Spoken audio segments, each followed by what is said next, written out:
Pak Jul. Terima kasih pimpinan Sestama BNPP. Jadi pimpinan, saya singkat-singkat saja, tapi saya hanya setback berilustrasi.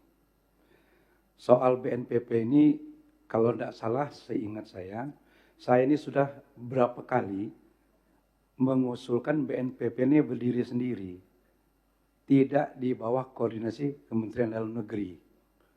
Karena bicara BNPP ini, itu dalam kaitan NKRI, mempertahankan batas-batas NKRI. Bagaimana mau bekerja secara maksimal?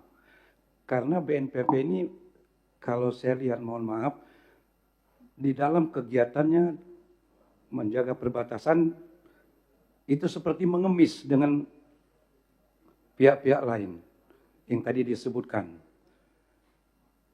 Kalau kita di Komisi 2 ini menyuarakan terus, saya pernah Pak menyuarakan terus agar seperti contoh saja nih Pak ya. Waktu itu tata ruang itu ada di Dirjen di Kementerian PU. Saya suarakan terus supaya dia dipindahkan ke ATR BPN. Nah, jadi tidak mungkin BNPP ini bisa bekerja secara maksimal kalau BNPP ini masih di bawah ketua yang Kementerian Dalam Negeri. Jadi yang paling terbaik pimpinan, BNPP ini kita sama-sama memberikan dukungan untuk berdiri sendiri. Kalau sudah berdiri sendiri, yang pasti sudah bisa menentukan langkah-langkah secara strategis. Mungkin Pak Sestama sependapat dengan saya, Bapak kan ragu-ragu Pak untuk mengambil keputusan. Bapak minta pendapat dulu kepada Ketua BNPP, itu pun visi misi Bapak kalau ditolak oleh Menteri Dalam Negeri, Bapak tidak bisa berbuat apa-apa. Nah, ini salah satu ilustrasi persamaan saja Pak. Kita sebagai anggota DPR Ketua, kita selalu berbicara mensosialisasikan 4 pilar kebangsaan. Ini sama. 4 pilar kebangsaan itu salah satunya kita menyuarakan NKRI, Negara Kesatuan Republik Indonesia. Itu dengan penyampaian sosialisasi. Sementara perbatasan-perbatasan NKRI itu kita tidak berikan dukungan secara maksimal atau bekerja secara maksimal atau bisa menentukan langkah-langkah apa untuk mempertahankannya. Bagaimana kita mau mempertahankan NKRI di perbatasan saja kita bisa tidak maksimal sedemikian mungkin. Jadi dianggap sama negara-negara lain kita ini tidak ada pertahanan yang kuat karena tidak berdiri sendiri.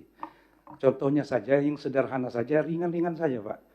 Yang Bapak sampaikan tadi, di perbatasan saja Bapak sendiri tidak bisa mengambil langkah apa yang harus dibuat. Tadi Bapak cerita Pak Sestama, kata Bapak kami cuma dikasih mayat tadi Pak. Ada Bapak bicara tadi kan Bapak dikasih mayat. Nah itu mayat dari mana? Dari negara lain Pak, dari Malaysia. Artinya karena Bapak tidak punya pertahanan kekuatan yang kuat, Bapak dianggap ringan, dianggap remeh sama mereka. Dikasih mayat saja. Itu saja Bapak agak kesulitan. Tapi kalau misal BNPP ini berdiri sendiri, tidak tergantung kepada Kementerian Dalam Negeri, mungkin Bapak, mohon maaf Bapak, saya dengar seorang komjen kepolisian Pak ya.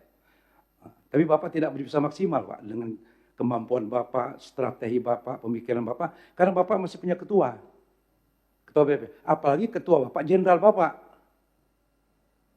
Ketua BNPP atasan Bapak sendiri. Karena Bapak komjen, dia jenderal. Pasti Bapak tidak maksimal. Jadi singkat saja Ketua, saya mengusulkan di dalam kesempatan berbahagia ini, kita sama-sama memberikan dukungan, apa dalam bentuk apa sifatnya, bahwa BNPP ini bisa berdiri sendiri, tanpa diketuai oleh Kementerian Dalam Negeri. Seperti Bappenas kan tidak ada ketua, memang ada ketua, kepala Bappenas. Bertanggung jawab dengan Presiden. Nah begitu juga BNPP, pasti bertanggung jawab Kemendagri ya Pak. Nah coba ini bertanggung jawab sendiri, agar kita dapat mempertahankan NKRI ini secara maksimal dan tidak dengan hanya slogan-slogan saja. Itu saja pimpinan, terima kasih. Assalamualaikum warahmatullahi wabarakatuh. Jadi BNPP ini dibentuk dengan